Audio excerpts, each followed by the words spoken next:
নমস্কার বন্ধুরা, কেমন আছেন সবাই? মিতু হেসেলে আপনাদের সবাইকে স্বাগত। আজ আবার একটা রেসিপি নিয়ে আপনাদের সামনে হাজির হয়েছি। আজ আমি বানাবো এয়ার ফ্রায়ারে তন্দুরি চিকেন। প্লিজ বন্ধুরা, আমার ভিডিও যদি ভালো লাগে লাইক, কমেন্ট ও শেয়ার করবেন। আরও রেসিপি পেতে আমার চ্যানেলটাকে সাবস্ক্রাইব করে আমার পাশে থাকবেন। আর আমার সমস্ত সাবস্ক্রাইবার বন্ধুদের ধন্যবাদ আমার পাশে থাকার জন্য। তো চলুন দেখে নিই আজকের রেসিপিটা। এখানে আমি 750 গ্রাম চিকেন নিয়েছি।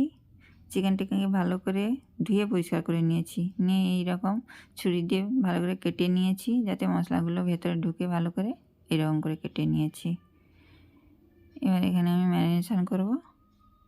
ম্যারিনেশনের জন্য এখানে প্রথমে আমি দিয়ে দেবো 1 চা চামচ নুন। 1 চা চামচের থেকে একটু বেশি নিয়েছি, নুনটা দিয়ে দিচ্ছি। নুন এখানে দিয়ে দিয়েছি 1 চা চামচ, গোলমরিচের গুঁড়ো, আর দেবো আদা রসুনের পেস্ট 2 চা চামচ, আর একটা লেবুর আধা নিয়েছি, আধা লেবুর রস আমি এখানে দিয়ে দেবো। দিয়ে চিকেনটাকে এগুলো দিয়ে ভালো করে মেখে নেবো। ভালো করে নুন টুনগুলো সুন্দর করে ভেতর থেকে মেখে নেবো। মেখে 2 ঘন্টা মতন রেখে দেবো এটাকে। এটা ফার্স্ট ম্যারিনেশন। এটাকে 2 ঘন্টা রেখে দেবো আমি ঢাকনা দিয়ে। 2 ঘন্টা হয়ে গেছে। এবার চিকেনটাকে আবার একবার ম্যারিনেশন করবো। তার জন্য এখানে মশলা বানিয়ে নিচ্ছি। এখানে নিয়ে নিয়েছি 4 টেবিল চামচ দই। দইটাকে ভালো করে জল ঝরিয়ে নিয়েছি। এবার এর সঙ্গে কিছু মশলা দেব। আদা রসুনের পেস্টটা দিয়ে দিয়েছি 1 টেবিল চামচ। এবার তন্দুরি মশলাটা নিয়েছি। এখানে সব ধরনের মশলা মিক্স হয়ে আছে। এটা দিয়ে দেবো 2 টেবিল চামচ। এবার দেবো 1 টেবিল চামচ গরম মশলার গুঁড়ো। আবার দেবো 1 টেবিল চামচ ভাজা মশলার গুঁড়ো। ভাজা মশলাটা আমার ধনে, জিরে আর শুকনো লঙ্কা শুকনো খোলায় ভেজে গুঁড়ো করে নিয়েছি। আর দিয়েছি 1 চামচ লঙ্কা গুঁড়ো। লঙ্কা গুঁড়োটা আপনারা আপনাদের স্বাদ অনুযায়ী ঝালটা যেমন খাবেন সেরকম একটু বেশি কম করে দেবেন। আর দিয়ে দিয়েছি স্বাদ মতো নুন। আর এখানে দেবো কসুরি মেথি। কসুরি মেথিটা হাতে একটু ঘষে দিয়ে দিচ্ছি। আর দিয়ে দেবো সরষের তেল 1 টেবিল চামচ। সেগুলোই ভালো করে মিক্স করে নেব। এখানে কিন্তু রং করার জন্য না কাশ্মীরি মির্চ না ফুড কালার কোনো কিছুই আমি মিক্স করিনি। একদম ঘরে বানিয়ে খাবো, তাই কোনো কালার টালার কোনো কিছুই দিইনি। যেমন এমনিতেই যেমন কালার আসবে সেই কালারই থাকবে। এক্সট্রা কোনো কালার আমি অ্যাড করিনি এখানে। মশলাটা ভালো করে মিক্স করে রেডি করে নিয়েছি। 2 ঘন্টা ম্যারিনেট করে যে রেখেছিলাম চিকেন থেকে একটু জল বেরিয়ে গেছে, দেখুন। লেবুটা মাখানো ছিল তো, নুন টুন মাখানো ছিল, জলটা আমি ফেলে দিচ্ছি। দিয়ে এই মশলাটা এবার সুন্দর করে চিকেনের গায়ে মাখিয়ে নেবো। ভালো করে মেখে দেবো, একদম ভেতর থেকে ঢুকে মশলাটা সুন্দর করে মেখে দেবো, যাতে মশলাটা একদম ভেতর পর্যন্ত চলে যায়। ভালো করে মেখে নিচ্ছি। এবার এইরকম করে মশলা মেখে আমি এটাকে আর 1 ঘন্টা মতন রেখে দেবো। বাইরে রাখবো, ফ্রিজে রাখবো না। কেউ চাইলে আরও বেশি সময় রাখতে চাইলে ফ্রিজে রেখে দেবেন, আমি ফ্রিজে রাখবো না। এটা 1 ঘন্টা মতন ঢাকা চাপিয়ে রেখে দেবো, তারপর রান্নাটা করব। 1 ঘন্টা হয়ে গেছে, এসে গেছি। এবার প্রথমে এয়ার ফ্রায়ারটাকে আমি প্রিহিট করে নিচ্ছি। প্রিহিটটা এখানে 180 ডিগ্রি সেন্টিগ্রেড টেম্পারেচার, আর 3 মিনিটেই প্রিহিটটা হয়ে যায়। প্রিহিট হয়ে গেছে। এবার এয়ার ফ্রায়ারের বক্সটা বের করে আমি চিকেনগুলো দিয়ে দেব।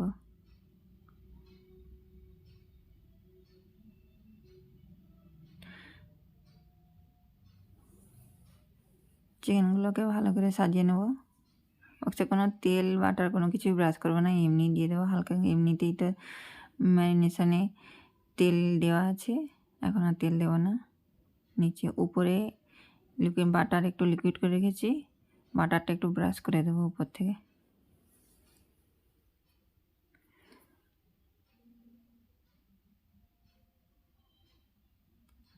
বাটারটা একটু সবগুলো চিকেনের উপরে একটু ভালো করে দিয়ে দিচ্ছি। বাটার দেওয়া হয়ে গেছে। এবার বক্সটা লাগিয়ে দিচ্ছি। এবার টাইম আর টেম্পারেচারটা সেট করব। চিকেনে দিয়ে দিলাম। এবার টাইমারটা এখানে আমি 15 মিনিট করে দিচ্ছি। আর টেম্পারেচারটা প্রথমে 160-এ দিচ্ছি, পরে যখন 5 মিনিট বাকি থাকবে তখন আমি 180 ডিগ্রি করে দেব।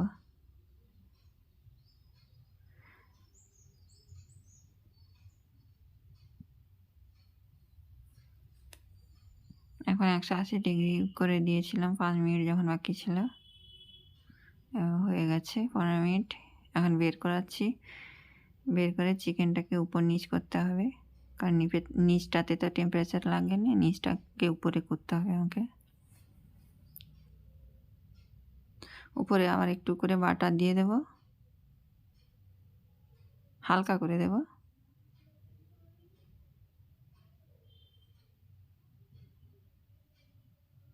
আর এবার উল্টে নেব সবগুলোকে।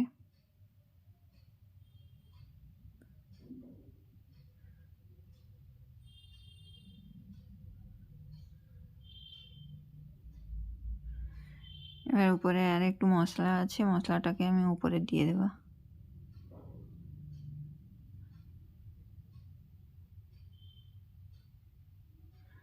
উপর থেকে এবার বাটার ব্রাশ করে দিচ্ছি।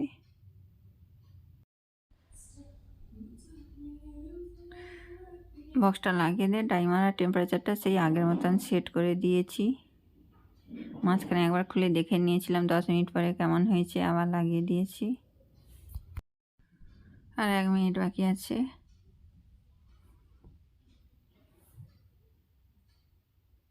হয়ে গেছে, এবার বের করে নেব। তন্দুরিটা রেডি হয়ে গেছে, সবগুলো বের করে নিচ্ছি। দেখুন তন্দুরিটা এয়ার ফ্রায়ারে কতটা সুন্দর হয়েছে। তেলটা দিইনি, বাটার দিয়ে করেছি। খুব বেশিও দিইনি, মোটামুটি কম তেল কম বাটারে এয়ার ফ্রায়ারে কত সুন্দর হয়ে গেছে। ঘরে তৈরিভাবে একদম স্বাস্থ্যসম্মত বানিয়ে নিলাম, না ফুড কালার না কোনো কিছুই দিয়েছি। বন্ধুরা, আমার ভিডিওটা যদি ভালো লাগে শেয়ার করবেন বন্ধুবান্ধবদের সঙ্গে। আর টাটা।